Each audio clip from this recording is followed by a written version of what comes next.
Hello friends, welcome back to the channel Biotech Net Anki hashtag Anki Tanki back in the game. So अब तक हम लोगों ने carbohydrates कर लिए, कार्बोहाइड्रेट का स्ट्रक्चर कर लिया था और उसके बाद हम लोगों ने लिपिड्स किया और लिपिड्स का स्ट्रक्चर कंप्लीट किया. Okay, now it's turn to the amino acids. Now we are going to do amino acids. As we can say that it is a amino acid. So इसमें क्या होने वाला है, इसमें अमाइनो ग्रुप होने वाला है, यानी कि अमीन ग्रुप प्रेजेंट होगा और उसके साथ एक एसिड प्रेजेंट होगा. जिस एसिड को हम लोग क्या कह रहे हैं, carboxylic acid. Okay, so now we are going to learn about amino acids. अब हम लोग एनसीईआरटी की लाइन बाय लाइन पढ़ेंगे और उसे समझने की कोशिश करेंगे. किसको, अमाइनो एसिड्स को. किसको, अमाइनो एसिड्स को. So let's start with our new topic, amino acids. Okay, amino acid, amino acids is the building block of protein. ये किसका बिल्डिंग ब्लॉक होता है, प्रोटीन का. तो बहुत सारे amino acids like amino acids, one amino acid, two amino acid, three amino acid, ये सारे अमाइनो एसिड्स मिलके किसका फॉर्मेशन करते हैं, प्रोटीन्स का. किसका, प्रोटीन का. तो अमाइनो एसिड्स क्या हुए, ये हुए building building block of protein. क्या हुए ये हुए building block of protein. Okay, hope यहाँ तक आप लोगों को समझ में आ चुका होगा कि अमाइनो एसिड्स को बिल्डिंग ब्लॉक ऑफ प्रोटीन्स क्यों कहा गया. Okay, are represented by general formula. इसका जनरल फॉर्मूला यहाँ पे दिया हुआ है, आप देख सकते हैं कि इस अल्फा कार्बन के पास एक एसिडिक ग्रुप है, दिस इज एसिड, और एक अमीनो ग्रुप है. कौन सा ग्रुप है, अमीनो. और यही अमीनो और एसिड मिलके आपका क्या बना रहे हैं, अमाइनो एसिड्स. क्या बना रहे हैं, अमाइनो एसिड. तो जनरल फॉर्मूला अमाइनो एसिड्स का क्या हुआ, जनरल फॉर्मूला आपका अमाइनो एसिड्स का हुआ, अल्फा कार्बन पे एक कार्बोक्सिलिक एसिड, जिसे हम लोग क्या कह रहे हैं, एक कार्बोक्सिलिक एसिड प्रेजेंट है, जिसे हम लोग एसिड कह रहे हैं. तो ये क्या है, ये आपका एसिड है. और यहाँ पे आपका एक अमीनो ग्रुप प्रेजेंट है, जिसे हम लोग क्या कह रहे हैं, amino plus acid, amino acid. इसके पास, इस अल्फा कार्बन के पास एक हाइड्रोजन बॉन्ड भी प्रेजेंट है, यानी एक हाइड्रोजन प्रेजेंट है, सॉरी, इट्स अ हाइड्रोजन. और यहाँ पे होता है आपका आर ग्रुप. आर ग्रुप किसी भी तरह का आपका फंक्शनल ग्रुप होता है, कार्बन के डेरिवेटिव्स होते हैं. Okay, now you can understand what is amino acid. Okay, ये इसका अमाइनो एसिड का एक जनरल फॉर्मूला है. और यही सारे अमाइनो एसिड, यानी ऐसे ही ढेर सारे स्ट्रक्चर्स मिलके आपका किसका फॉर्मेशन कर रहे हैं, प्रोटीन्स का फॉर्मेशन कर रहे हैं. ओके, होप यहाँ तक आप लोगों को चीजें समझ में आ गई होंगी. अमाइनो एसिड का जनरल स्ट्रक्चर आप लोगों ने देख लिया कि अल्फा कार्बन से आपका अमीनो ग्रुप अटैच्ड है और एसिड ग्रुप अटैच्ड है. इसके पास एक और डिफरेंट चीज प्रेजेंट होती है, जिसे हम लोग आर ग्रुप कहते हैं. ठीक है, इसी आर ग्रुप के बेसिस पे आपके डिफरेंट डिफरेंट अमाइनो एसिड्स को डिफरेंशिएट किया जाता है. ठीक है, जनरल यहाँ जो आप देख सकते हैं, यहाँ तक का जो आपका स्ट्रक्चर है, ये कॉमन होने वाला है हर अमाइनो एसिड में. ओके, और जो इसके बाद ये आर ग्रुप है, उसके ही चेंज होने पर आपका अमाइनो एसिड का स्ट्रक्चर डिफरेंट होने वाला है. तो कहाँ तक का स्ट्रक्चर आपका सिमिलर होने वाला है, यहाँ तक का सारा स्ट्रक्चर आपका सिमिलर होने वाला है हर अमाइनो एसिड में. जो भी amino acid, different kind of amino acid formed होते हैं, वो इस आर ग्रुप के चेंज की वजह से होते हैं. ओके, होप यहाँ तक आपको चीजें क्लियर हो चुकी होंगी. Where central carbon atom is called alpha carbon. ठीक है, तो इस सेंट्रल कार्बन को हम लोग क्या कह रहे हैं, इस सेंट्रल कार्बन को हम लोग अल्फा कार्बन कह रहे हैं. किस कार्बन को हम लोग अल्फा कार्बन कह रहे हैं, इस सेंट्रल कार्बन को क्या कहा जा रहा है, alpha carbon, which is linked to four different group. ठीक है, किससे लिंक है, ये फोर डिफरेंट ग्रुप से लिंक है. A an acidic carboxylic, a basic amino, okay, a hydrogen atom, and an R group called side chain.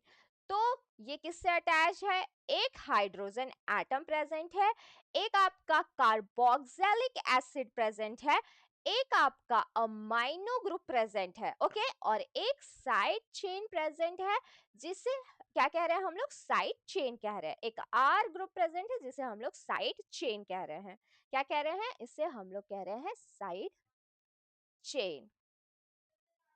इसे हम लोग कह रहे हैं side chain. Only the side chain are varies in all 20 amino acid. तो आपका सिर्फ साइड चेन जो आर ग्रुप है वो वेरी होगा। टोटल 22 अमाइनो एसिड्स नेचर में पाए जाते हैं, natural occurring amino acid in amino acids में, ठीक है। It can simply It can be as simple as a hydrogen atom in glycine or can be methyl in alanine, ठीक है। तो टोटल कितने अमाइनो एसिड्स होते हैं, 20 अमाइनो एसिड होते हैं जिन पे हम लोग मेन फोकस करने वाले होते हैं। ये 20 अमाइनो एसिड किसी भी तरह के कोडॉन से कोड होते हैं। नेचर में बहुत type of amino acid present होते हैं, लेकिन वो सब मॉडिफाइड वर्जन होते हैं। but these 20 amino acids are naturally coded by codons. Okay, that's why we study only 20 amino acids in detail. Okay, now it can be simple as hydrogen atom.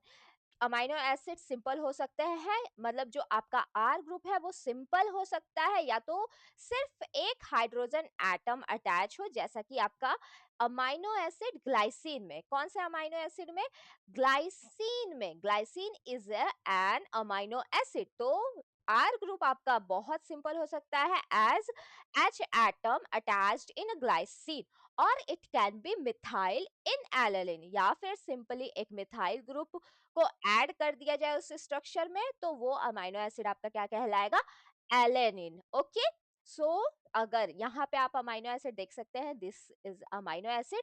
अगर इस are group की जगह पे आपका क्या present होने वाला है, हाइड्रोजन एटम प्रेजेंट होने वाला है, तो इस स्ट्रक्चर को हम लोग ग्लाइसिन कहेंगे। Okay, this structure is called glycine. और अगर इस आर ग्रुप की जगह आपका मिथाइल ग्रुप प्रेजेंट होने वाला है, ओके, तो अगर इस आर ग्रुप की जगह आपका मिथाइल ग्रुप प्रेजेंट होने वाला है, तो इसे हम लोग एलेनिन कहेंगे। क्या कहेंगे, एलेनिन कहेंगे। ओके, सो होप यहाँ तक आप लोगों को चीजें क्लियर हो चुकी होंगी कि अमाइनो एसिड्स को किस तरह डिफरेंशिएट किया गया है।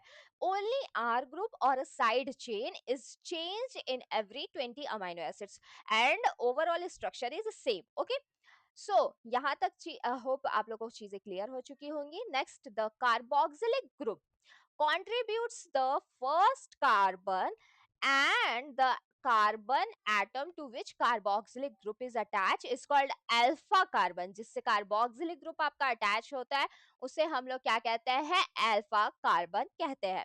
Since the alpha carbon is of most amino acids is tetrahedrally attached by 4 different groups, hence alpha carbon of amino acid is chiral और asymmetry। तो हम लोगों ने कायरलिटी पढ़ा था कि कोई भी कार्बन एटम है, अगर वो 4 डिफरेंट ग्रुप से अटैच्ड होता है, क्योंकि कार्बन की वैलेंसी क्या होती है, 4।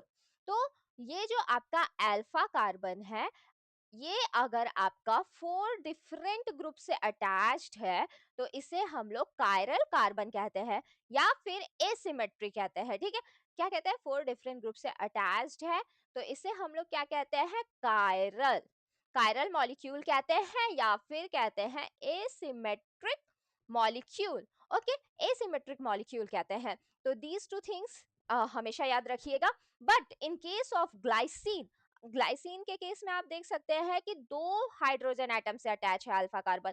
तो ग्लाइसिन आपका क्या हुआ, एक कायरल मॉलिक्यूल हुआ, एक कायरल मॉलिक्यूल हुआ। क्या हुआ, एक कायरल मॉलिक्यूल हुआ। Okay, so because of this asymmetric alpha carbon, amino acids are present in two optically active forms, L and D, और a mirror image form। तो इसी ऑप्टिकल एक्टिव कंपाउंड होने के कारण जो आपका अमाइनो एसिड है वो 2 डिफरेंट फॉर्म्स में प्रेजेंट होता है। जब आपका amino group left hand side present है, तो उससे हम लोग क्या कहते हैं, एल अमाइनो एसिड। और जब आपका amino group right hand side present है, तो उसे हम लोग क्या कहते हैं, डी अमाइनो एसिड्स। ओके, तो left side amino group, L amino acid, D mirror image में, और अगर राइट साइड अमाइनो एसिड तो D अमाइनो एसिड्स। ओके, सो ऑप्टिकली एक्टिव कंपाउंड है और टू फॉर्म्स में प्रेजेंट है। किसने फॉर्म में प्रेजेंट है? ऑप्टिकली एक्टिव कंपाउंड है और टू फॉर्म्स में प्रेजेंट है, L and D form. Okay, and or a mirror image form in L isomer NH2 group। L isomer में क्या होता है? NH2 group is present to the left and in D isomer में क्या होता है? NH2 group is present to the right of the alpha carbon। जैसा कि मैंने आप लोगों को बताया था कि L अमाइनो एसिड में अमाइनो ग्रुप आपका लेफ्ट साइड प्रेजेंट है और D अमाइनो एसिड में आपका अमाइनो ग्रुप राइट साइड में प्रेजेंट है। ओके, ओनली एल आइसोमर, तो यहाँ पे क्या लिखा है? Only L isomer of amino acids are found in protein. तो जितने भी प्रोटीन होते हैं उनमें कौन सा फॉर्म पाया जाता है? एल अमाइनो एसिड्स का। Okay, D isomers are rare in biological protein. D isomer क्या है? रेयर होते हैं बायोलॉजिकल प्रोटीन में। ऐसा नहीं है कि डी आइसोमर प्रोटीन्स में नहीं पाए जाते हैं, लेकिन ये रेयर केस में पाए जाते हैं। ओके, बहुत ही रेयर केस में। ओके, तो अब नीचे लिस्ट दी गई है 20 स्टैंडर्ड अमाइनो एसिड्स की और उनके स्ट्रक्चर्स की। ओके, सो ये हम लोग नेक्स्ट क्लास में कंप्लीट करने वाले हैं स्ट्रक्चर्स ऑफ अमाइनो एसिड में। आज हम लोगों ने बेसिक ऑफ अमाइनो एसिड देखा कि कैसा अमाइनो एसिड का स्ट्रक्चर होता है। ग्लाइसिन आपका एक कायरल मॉलिक्यूल है, बाकी सारे आपके जो मॉलिक्यूल्स है अमाइनो एसिड है वो कायरल और एसिमेट्रिक इन नेचर होते हैं। कायरल मॉलिक्यूल्स है और एसिमेट्रिक इन नेचर है। होप ये बेसिक क्लास आप लोगों को अच्छी लगी होगी। अगर क्लास अच्छी लगी हो तो like, comment and subscribe the channel. Hashtag biotech net एंकी।